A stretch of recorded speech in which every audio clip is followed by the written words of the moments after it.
Hey guys, Nina here, welcoming you to another reading from the Ladies of Horror Picture Prompt Monthly Challenge, hosted by Elaine Pascal on her channel, The Godmother of Horror. If you'd like to read along or read previously published pieces, please visit spreadingthewritersword.com or ladiesofhorror.com. In the meanwhile, enjoy the reading.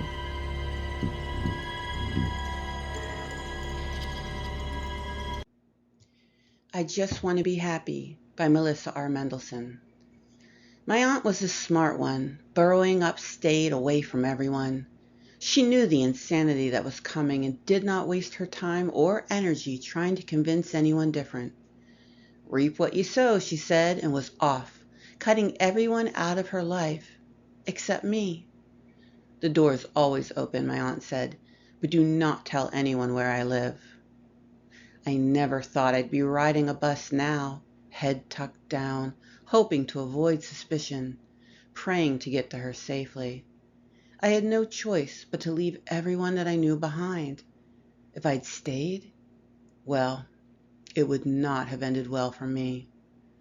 I stepped off the bus and was able to get into a cab, but I saw one woman hurry over to an officer, waving her finger at me. But she didn't know where I was going, and I had the cab drop me off a mile away from my aunt's house. I hoped that was enough. I found the door to my aunt's cabin open. My heart dropped, but then a soft hum filled my ears. "Hello," my aunt sang. "Welcome." "Are you fucking kidding me?" My aunt paused mid-sway and then shook off my words as if they were droplets of rain. "Do you have any idea what's going on out there?" "I don't care." "Are you high?" I asked. My aunt laughed, and usually her laugh got me to laugh, but not today. "Look, you're welcome here, but don't bring me down with what's going on out there. They did that to themselves. And I'm happy." "You're happy?" "Don't you want to be happy?" my aunt asked. "You're crazy." I shook my head, plopping down on the couch nearby. "Well, if you go out back and see the mushrooms, just eat the small ones. You're not ready for the large ones, not at all." My aunt waltzed out of the room and never came back. I don't know how long I sat there, but then dinner was ready, and after dinner my aunt sat by the fireplace, humming, knitting. I realized that there was no TV, no radio, no computer, and she was happy with that. I wasn't.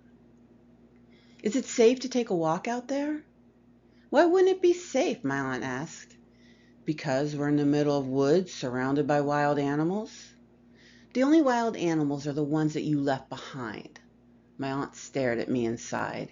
"Yes, it is safe. The wolves are not circling, not yet, I hope." I met her gaze. "I had the cab drop me off a mile away, if that's what you're asking." "I would have added another mile, but..." My aunt shrugged and went back to knitting.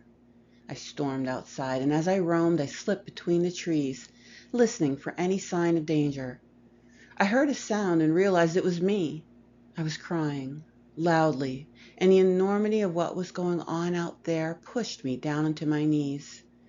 I lifted my head, turned, and saw the mushrooms. Strange, colorful mushrooms.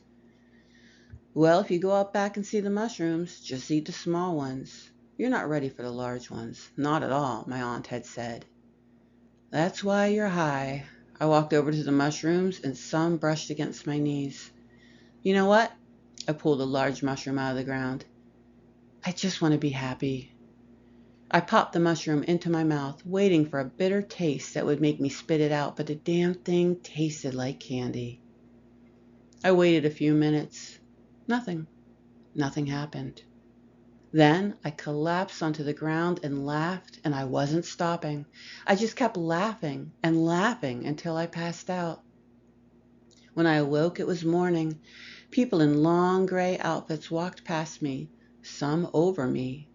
Their bones stuck out of their skin, their faces pulled and drained, and they reminded me of leaves that fell. But they were standing as they fell.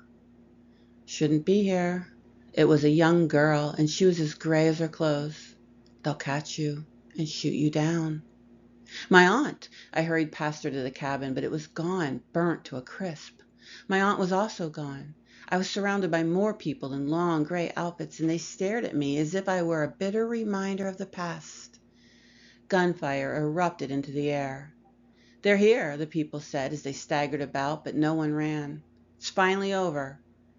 Bullets tore through the air, ripping through them like paper dolls. And as the people fell, as the young girl fell, they looked at me and smiled. A bullet struck my chest, knocking me down. "Hey, wake up," my aunt said, shaking me by the shoulder. "Told you not to eat the large ones. They show you the future." "What did you see?" I opened my eyes and I screamed.